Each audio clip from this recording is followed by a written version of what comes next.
to Uganda one day and all of that. And that's how it has been for quite some time.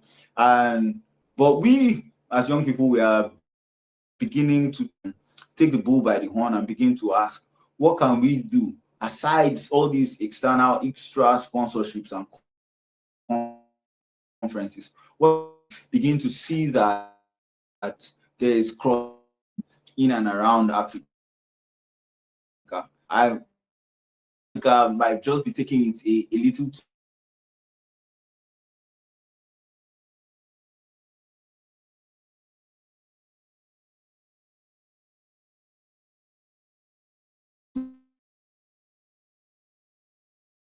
far. I'm a global youth leader. I am a youth and gender inclusions expert. I am the founder of Youth Championing African Development, as amongst other series of startups, both in the social impact space and in the tech space, right? And so I'll just let Nestor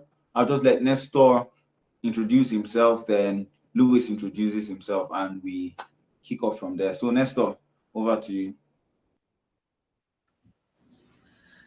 Thank you so much, Shima, for this wonderful opportunity to be here to discuss some very important topic. As you said, my name is Nestor.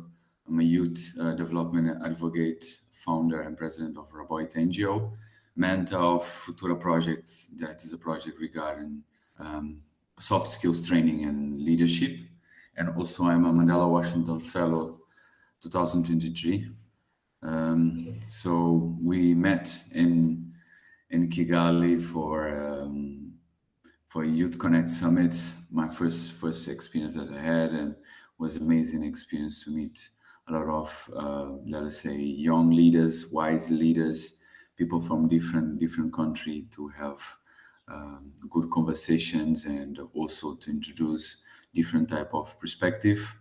I was blessed enough as well to be on stage to talk about Futura. I think during our conversation we will bring some more explanation about it, and also how it works. And I mean, we'll just brainstorm here.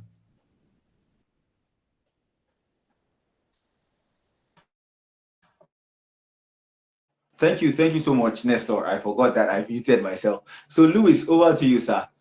Thou has the mic, and watch out for the amazing baritone voice that you're going to hear now. Yes, thank you very much, Ernest. My name is Louis Chironde. I'm from Uganda, Kampala. So happy to be here. We met during the Youth Connect. I do quite a number of things, but mostly I'm in media. I'm a Pan-Africanist. I love Africa. I love topics related to Africans.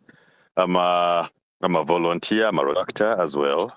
Been charter president of my club, the Rotary Club of Chitante. And I'm also a chairperson of the supervisory board in Youth MG here in Uganda, that is mainly looking at improving farming among youths, mostly youths that are dealing in farming, and how they can deal with high-end farming. So happy to be here, and I look forward to the topic we have tonight. Thank you. Okay, thank you so much, Louis. I hope you heard. My name is Louis. I can't even try it. Louis, I've spoken to people over and over again about the awesomeness of your voice. I mean, I'm still yet to decide which is my most favorite part of you, Louis. Louis has an energy. Louis is so energetic that Nigerians would envy. Anyway, we brought, I think, some set of Nigerians there. Louis is energetic. Louis is bubbling. Louis has a lot of tricks in his heart and all of that. Yeah. So Nestor was on stage at Youth Connect Africa. I met Nestor's friend. I also met Nestor's friend. Yeah. The name just skipped me now. Yeah. Devon. Sir? Devon. Yeah. I met Devon. Devon, I happened to sit beside Devon like twice during the summit. Then we met at the airport and all of that. Yeah, so it's great to have these conversations here. So Nestor, that's great. So Cabo Verde, what are the strengths of young people? What do you think someone like myself or Luis or anyone joining from any part of Africa or even any part of the world, what are the focal points? What are the areas where the young people or even old people or the people of Cabo Verde or the or even the country as it were, what are some of the things that we can leverage from Cabo Verde as it were when we are looking at fostering cross-border collaboration? Because of course any relationship that is not mutually beneficial is not going to last. It's not going to be profitable in the long term. So that's the opening question for us this evening, as it were. So, Nestor, over to you. You mean like, to be more specific, you mean how can you, let us say, be valuable, or how can you support someone, or I just want to get like more split. What do you mean by this question? Okay, so what I mean by the question is, what are some of the resources? It could be human, it could be physical. What comes in excess, and the world, Africa, and the world by extension, right? So if I'm looking at what should I, what industries, what sectors, what type of resources should I begin to consider as regards what I can get, what I can gain from Cabo Verde? What you can or what you can't? What I can. Okay. What I can. Okay. Yeah. Man, I think in Cabo Verde, as like similar different African country, one of the main thing I can say it's human capital, right? Since our country, we don't have a lot of minerals, we don't have a lot of let us say natural resources. It's a country that depends mostly on tourism and a little bit in fishing. Okay, so when it comes in terms of human capital, is one of let us say our main strength per se, because the higher population, the big percentage of is young people, so that's already tells you a lot about how we can make some difference here in the country. So in young people, I think what we need to improve more here in the country is when it comes to foreign language. Okay, we do have English and French in high school, but I think we still can do more, and also to promote the awareness about the importance of foreign language in order to make you more, let's say, not just international, but to make you more an asset, a personal asset, so you can add value in the different places you can go. You can embrace and take advantage of the several opportunity that we have within our continent. So, for example, you are in the background of, for what I saw, you are in the background about music production and stuff like that. So here we have this culture, a country that is very rich in music, and also to have young people with a huge talent, but is not something that we have as a culture, in schools to train students from early stage. Sometimes hobby, and then you will find like parents that who wants to teach, they want to put their, let's say, son or daughter to some places when they learn some music. I think it's pretty much about bringing skills, about language stuff that you need on your daily basis, because you see day by day Africa is showing up with a lot of opportunity. When I'm saying Africa here as a continent, for example, I've been in Senegal, Dakar, I've been in Tanzania, in Zanzibar, Rwanda, so I could see that there is an opportunity, but then you need to prepare yourself, not locally, but in globally. So you can be within a country, know your country as much you can, but you can prepare yourself in the sense of you can serve in different African country as a consultant, as I said before, or any type of profession. So for the starting, I think we can go with some language as well, like I said, and some daily life skill. For example, for you personally, someone that I saw that you are into music, um,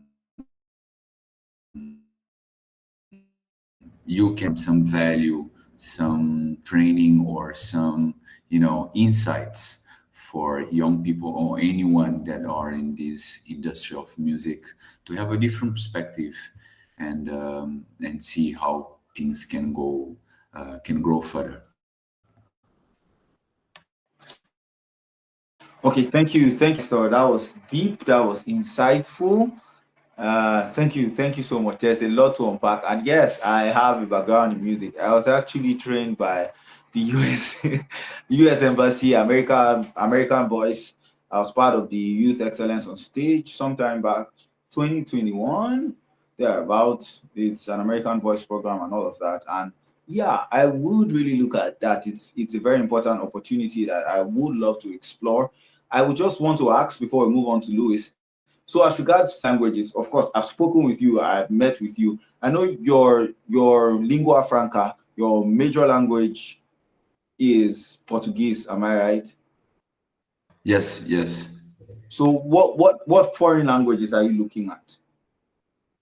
For English? example, I spoke with someone from ECOWAS, and this person was telling me it's good, for example, if you can do main three language, which is English, Portuguese, and French, right?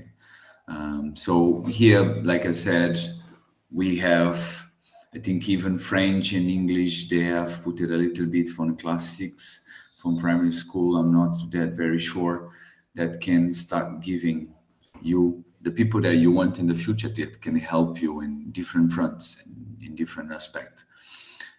We have some people here learning Mandarin, Chinese language in university, which also is becoming day by day a business language. And then we have a strong presence of Chinese back home with business, big business. So it's very helpful as well for young people who are learning that language to find job. So having this, let us say, having different language skills, okay, to domain different type of language, it open you different doors. We all know about it, and then nowadays you can even hear within the country you have several international organizations that you as a young person with a several language expertise, let us say that will be one advantage for you because you're already a step forward and you can present yourself in a different language, you can add value, you can represent, let us say, the organization in a different country. So it's very important if we have more and more young and more people speaking, let us say, at least 3 foreign language, which is Portuguese, English, French, or depend on the interest, depend on the goal and the vision of young people. Adjust themselves or to equip themselves with the language they want, maybe Spanish, maybe German, just in the sense of, crafting yourself, because only one language, or let us say local language, I'm not saying local language is a bad thing, but I'm saying like foreign language always opens you several doors. It's bring you opportunity everywhere. Okay, thank you so much, Nestor. Off the top of my head, I believe we can work on something in January, February, between now and January, February, so that what you know that I can take out is we can. I would love you to suggest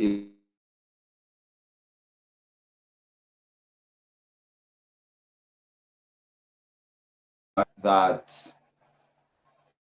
can help even children just sing along and begin to understand. So we sing a line in English and sing a line, sing a line in English and sing a line in Portuguese. One of the fastest ways to learn a language and to pick up any skills is through music. And truly, I have that background. I believe it's something that we can work on. It's a cross-border collaboration that can happen. I mean, off the top of our heads here.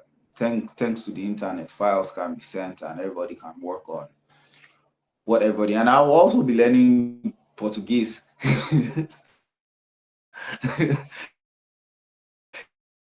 Yeah, should we work on the project? And I have here with me Luis, the one and only Luis. Luis's video is on. Yeah. So Luis, over to you. What is Uganda focusing on as regards young people? What are we trying to do? What are we trying to achieve? Basically. Thank you very much, Ernest, and for this initiative and bringing us all together as a continent to discuss things that affect us as youths and how best we can collaborate together. Now, here in Uganda, the government has really pushed more of sciences and looking into improvement in terms of technology and agriculture. Our country having a number of people practicing it, but mostly on for home use and others for commercial. So if we are to get some from, I believe it is agriculture, and it is also the people. Nestor mentioned about the people and the skill set of the people, the human capital.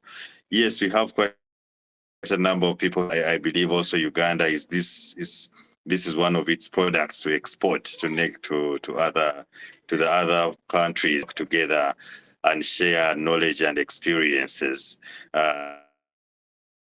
in and law and any other kind of line we deal in mostly. But here in Uganda, I strongly stand on the agriculture bit on things here. We've had in that are supporting youths. How best are they improving? We have quite a number of organizations and NGOs that are mostly looked at the innovations, different ways and practices these young people are doing that are improving the practice, the farming itself to commercialization. We country have a way to move away from farming for home use and home for such a way. That's where the drivers come in to boost that are more creative, that are deliberate to think beyond and break borders and think out of the box to see how best they can improve their community.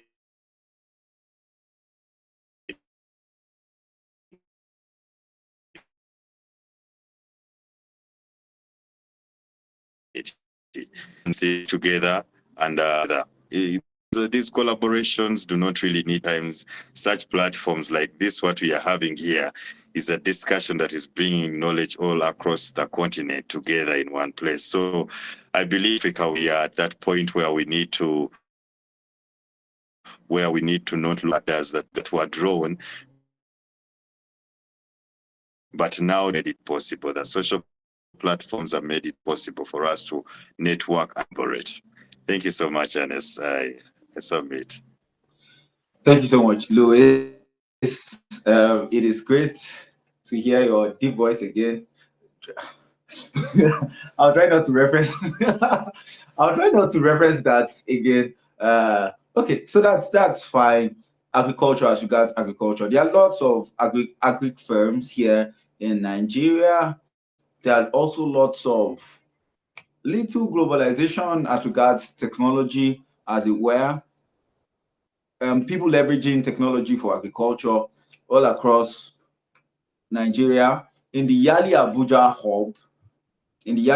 hub, I noticed, because the coordinator, the outgone coordinator, we just finished the whole handover and everything yesterday, is a farmer. Lots of farmers, tech-enabled farmers, lots of farmers aggregated in that particular hub. I mean, because all these things are basically born out of relationships. And so I will look at it. There's Prince the Farmer, there's even Daniel Black. We will see how we can work around it. So I could get 2 or 3 farmers. We could get 2 or 3 farmers who are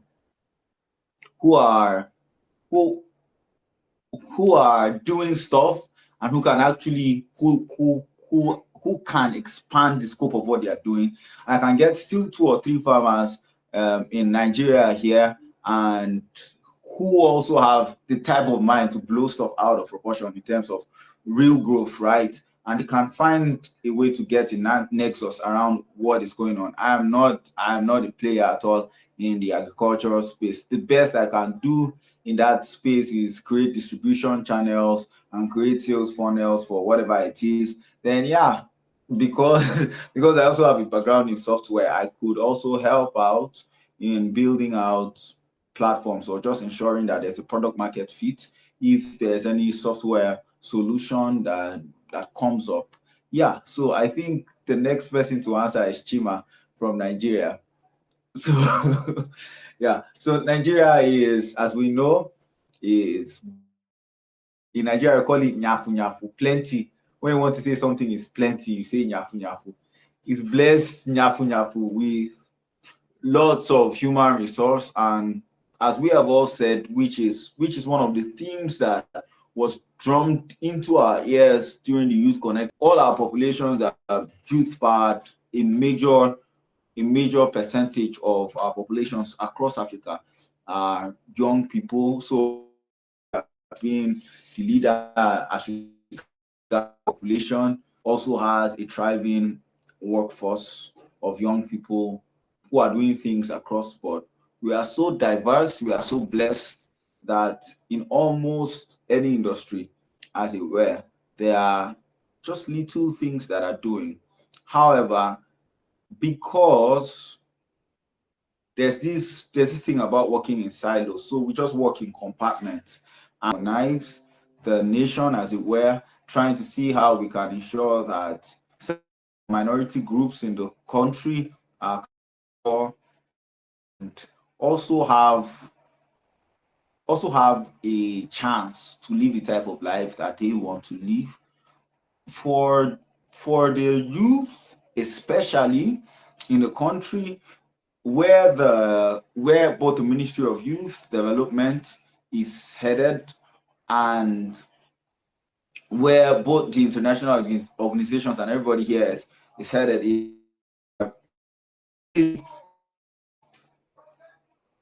how to interesting population, right, working economically. So there's a lot of stressing on entrepreneurship, on job creation and all of that, because unemployment levels, because our public sector can only employ as much. And we all know that by 2030, as we heard in Kigali, 1 in every 4 young persons walking the planet, according to the projections, will be.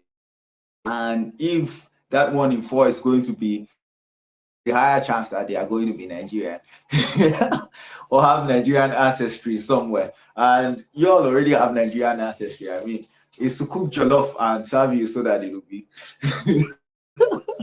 Yeah, so I mean, you are interacting with Nigerians already. So it is very big for us to ensure that this population that we have can begin to become economically viable.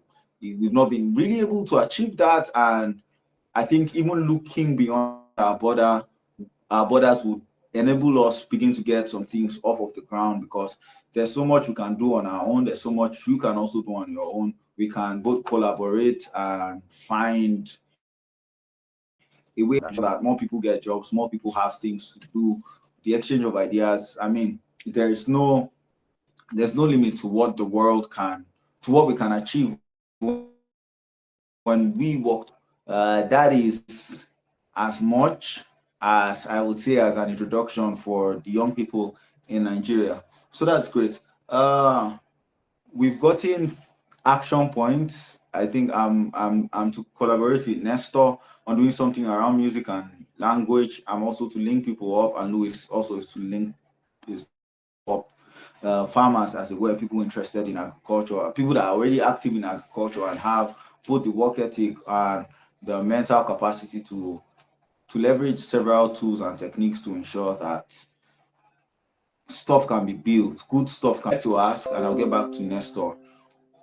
What Louis mentioned about not traveling and not being able to travel and meet people, I'm going to ask Nestor, what do you think about, do you think that these collaborations can really happen to meet physically and without us being able to cultivate both like and trust? Because that's one of my major goals, and that's where I'm tilting next year, that even if we're going to do these collaborations and all of that, I look forward to a time where to shoot the video or something, we get both the engineers that worked here, there, over the people that we worked with, and they also come, just so that there's this level. And once people can see, there's so much hide behind our screens and do, but when it begins to real lives and people begin to, there are preconceived notions about Nigerians. There are also preconceived notions about Cape Verdeans. There are also about Uganda. So, but when people begin to see and touch and feel the real of people from certain places with certain biases, I believe that some of those, it is very pivotal in changing preconceived notions and also fostering real-time collaboration. Because I don't think that if we had met online and all of that, we'll be open to really having this online discussion. But I mean, we've seen each other, we've touched each other in the flesh. I'm sure you are sure that I'm me and you are you and you are you. You understand? Eating the same food. Funnily enough, we ate rice. Yeah, we ate Rwandan rice. So we all so we ate the same food, and that has created some level of trust, right? Or we what we have. So Nestor, what do you think about meeting in person? Yeah, I believe that UNDP across Africa and all of that should stumble upon this video or even be watching as we speak. So what do you have to say about that? Man, I really like the point that Luis brought into the table regarding to, to use digital platforms to connect each other. It depends on type of what you're looking for. Then this can be suitable, or also physical one can be suitable as well, because it depends on the type of the request, what is the main objective that will make the difference for take a decision. When it comes from in this way, I really appreciate it, because like Luis said, we will be like exchanging ideas, exchanging experience. It's not like me myself in Google trying to know a little bit about Uganda, and me myself trying to know a little bit about Nigeria in Google. Okay, so in this type of conversation that we are having here, I can at least know a little bit more. You can explain, I can clarify any doubts with you. For example, I had one fellow, we were in this roommate in Florida when I was doing civic engagement. He called me, he said, "Hey, Nestor, I have this program in São Tomé, which is West Africa country. In São Tomé is a Portuguese-speaking country. And he said, I want you to talk with my students about the importance of English. So he teach young people the English in a small village, right? So then I was telling them the story about, oh, I failed several times in high school. I had English teacher who said that I won't be able to speak English because I don't have anything in my head. When I did in India, I had teacher who said like, you're crazy, you don't speak English, you don't have maths, and then you want to study marketing in India. So I was like just sharing a bit of that story with them. And then they start asking question about Cabo Verde. They will start asking me question about how I can see what perspective I can bring in the sense of to develop a country, let's say. So it was nice interaction, 30 minutes with a lot of students in front of you, one laptop, everybody's listening to you, and then you have those questions. So that's amazing, as Luis said, because it's like kind of reading a book, but you're bringing perspective from someone that is in a different country to a different people in a different country. There's no need to catch a plane. I'm just putting my thoughts, my voice, delivering the ideas. So that's still a way. In that way, we can still add some value. We can still be very useful with the insights we can send on. But then in that physical part is different, because then you have the human connection, like you said, you touch you touch each other flesh, right? You will be able to eat the local food. You will be able to do a different thing. But in the physical, it's more human. You feel more warm. You can connect more deep. You can see, you can feel the eye connection. So you can do different type of dynamic exercise. So you can make a break. It's more, let us say, yeah, it's more human. It helps you in that moment create an environment that can increase the probability of having impact when it comes to certain type of skills. For example, Futura is a program that happens for 24 days, 2 hours per day, about soft skills, but it's very practical and dynamic. It's not something that for us is still a challenge. Like, how can you take something that's very practical and dynamic, where students have to sit together in one way to practice, to engage, and put something like that online. So for now, we are trying to work and in this way, which is more physical. That's the way we're having impact, and try to improve a lot of other stuff. But we don't want to for example, to bring such thing in a digital way. So I think it depends. For example, like Luis said, someone from agriculture, okay, they can still share the experience, the knowledge and stuff like that.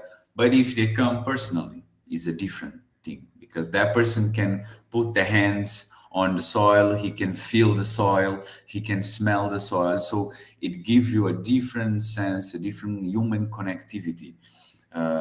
But in this way we are doing, I think if we keep doing this type of webinar, bringing on other people, let us know each other more, exchange ideas, bring different topic, it will be very, very, very insightful. And everybody will gain, because one of the things we was saying at the airport is like, okay, the conference is over, everybody's going home. What we will do now is like just say hi, just pass through on WhatsApp to check if you're doing good. No, we can go deeper than that. Such type of program, like once in a month, something like that, bring some different topic and lets us exercise the perspective and the muscle to have a different vision. So I think it's fantastic. So I see it in two hands, physically, for something that's more, that require more human connectivity in order to have more impact. And I see it in a digital way as well, in something that is more, let us say, more soft, that requires less human contact, but still can be valuable to young people. Okay, thank you so much, Nestor. Thank you for bearing your heart out on this matter. Yeah, Louis, over to you. So what do you think about what's your perspective about this thing? Virtual, physical? Yeah, over to you, sir. Yeah, thank you, Nestor. And yeah, that's really a great submission. Now, when you look at when we come to reality, Uganda is a fast-moving country and also dynamic as well. I mentioned agriculture earlier, but quite a number of youths are engaged in many things, running here and there, and you know the situation of youths. So for us to have something more practical for our continent, we should consider both physical and online, but mostly online. Reason is other resources. Mostly, it's really a challenge by most people. Just to give you an example, you'll find people here walking to work. Not that work is close, but they have to walk to get to where they are supposed to go in whatever thing they're engaged in, just to get what to do or to get an income that very day. And that is the reality. And these are the people we are looking at. They are visionary, they have great ideas, they've started great ideas, and they need to be supported. They need to also exchange and see how others have maneuvered and worked out their challenges so that, they can improve on their end. So having an online engagement is a good thing. For an introduction, to get to know, share ideas. But there are also other discussions that require one to meet physically, to see how things are actually done. And to also to get that physical attachment and the emotional bit of it all. Yesterday, I was in a village in Masaka. There's a village here in Uganda called Masaka. We were giving health support to the communities. And to me, the experience I had there, someone who saw the images might not really understand what was going on there. Trust me, yes, because the lines and everything, I will share the images, but to me, what I felt and how I saw these people appreciating and really, you would see people come up in big numbers, turning up for a health camp that is happening twice a year. And you see they are badly off, but they are here and they couldn't access that medical facility. So that is the reality of Africa. That is the reality of Africa. So we should put a platform, an engagement that brings together all of these people from all these different backgrounds. Some can, some are, most people cannot get on a flight, get to there, but they should be supported. But I believe if we start off with a platform that is engaging as this one, an online platform, maybe it will also foster the policymakers to see the need, and also our ideas will be shared, and they will know that the youths are actually here, and they are here to take up the future that they've been promised. They've been promised since growing up. Actually, we've been promised that future till now, and we are still hoping for our future. Another thing when we talk of cross-border collaboration. Africa, we are still challenged that even to access some countries, we need visas, and I believe, to me, we shouldn't be asking for a fellow African for a visa to enter another African country. No, the governments should really come up and support us on that. We should be able to move freely. Because in such ways, each country actually, I realize they have different experiences. Yes, we are all Africans, but you have different experiences, different engagements, different policies. But if we let our people move freely, they can see, improve, associate, and see how things are worked out. Most of the challenges we face here, I believe, maybe Nigeria has solved them. Maybe Rwanda has solved them. Such challenges, if we see how they've solved them, maybe we can adopt also. And maybe you have challenges that we've solved here in Uganda, and we can work together in such a way. So it's really necessary for us as Africa to get together and first leave the borders that were drawn by our colonizers, and let's look at the brotherhood. Let's look at we as Black people and how best we can push our continent. Many of our sisters and brothers just being sold off. They are flying outside countries to, lately it's termed towards modern slavery. Most of them are going there and they are battered. These things are all over internet. You see videos and they are very terrifying what is happening to them. But these are skilled people. These are people with energy and they are ready. They have it for their countries. They have it for their continent. They need to be supported so that that resource, that energy, is not flown away from the continent, but it's here, that knowledge, and we use it for the betterment of Africa. Thank you, Adis. Thank you so much, Louis. Thank you so much, Nestor. Yeah, I'm just watching the time also and ensuring that we close out in less than 10 minutes. Thank you. Thank you so much. I value time. I believe it's our most priceless resource. I believe it's something that once we spend, we cannot get it back anymore. And I mean, the best we can do is read. That's how we can take advantage of like ancient wisdom, right? Beyond videos don't cut it as much as reading does. Reading quality text, right? So thank you so much. I'm also a great believer in us moving freely. I'm also a great believer in the fact that I love you. I'm fond of both of you, and I trust both of you primarily because I've met both of you in person. If we met online, it might perhaps have taken a longer time to cultivate this trust, right? But we would do that. I believe we are like the Moses and the little saviors that would go out and push for this.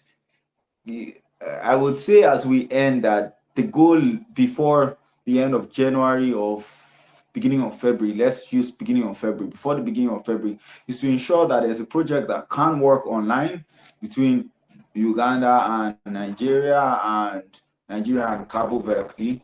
And yeah, let's see how we can start off there. And if there's anything that you believe, Nestor and Louis, that can happen between Cabo Verde and Uganda, then why not? Why not? Please, we are in the group, so we should be able to engage and work out modalities there. I will, off the top of my head, begin to reach out to one or two people that I know for the two promises that I've made, and I'll try to ensure that we can start conversations off there this December. So thank you so much, sirs. I cannot appreciate you enough for making out time. Guys, these guys are busy. Just let's say I'm the host, right? And let's imagine that I have all the time in the world. But these guys are busy. I mean, they are really busy people. Vivens couldn't be here. I believe it is basically a sole issue, an issue with the time zone. As I said earlier, he's in South Korea. I believe that he will watch this video and he would also be able to drop his thoughts in the comments, and we should have a follow-up in January off of what we've begun discussing here. So thank you so much, Louis. Thank you so much, Nestor. Thank you. You have really opened my eyes to the fact that as English is our lingua franca, there's a lot of hoops that we've crossed naturally just because of that, and that's a deep food for thought for me.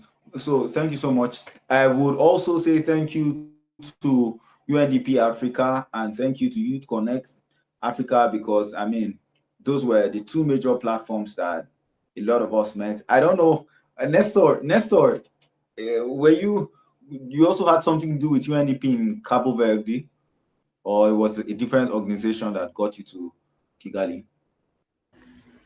Actually, I had these two invitations. First one came from UNDP Cabo Verde. Then I got this one from Youth Connect Policy Hackathon.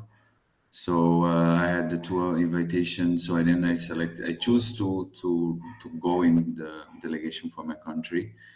But yes, both, as you said, UNDP and Youth Connect both are the same partners, So we definitely have to appreciate the effort to make us meet. Yeah, so thank you so much. So yeah, so I know Louis is my UNDP person also. He works in the university pod, UNDP University pod in Makerele University. Did I pronounce that correctly, Louis? Yeah, it's Makerere University Innovation Pod. That's where I am. It's also supported by UNDP. Yeah, so I know Louis is my UNDP brother, and yeah, so big thanks to Youth Connect Africa and UNDP Africa, both UNDP Uganda, UNDP Cabo Verde, UNDP Nigeria. This is this whole conversation that we've had, and whatever is going to come out of this is out of the benevolence of your heart, out of the vision that Youth Connect Africa had, and UNDP was able to support and also have that vision of fostering cross-border African collaboration. We hope to ensure that this doesn't end here. Thank you also to every one of us that joining live on YouTube. Thank you to everyone that watched. We'll be in the comments, replying comments and all of that. If you have questions, please just drop it there. If there are important questions that we'll have to do a follow-up, best believe, I believe Louis and Nestor would permit us to jump back in if there's any very serious question that we need to actually just tackle, and we'll get around it. Thank you also so much to Mr. Oluwaseyi. He's here with me. He's the one handling the streams and all of that. Thank you, He's a great brother.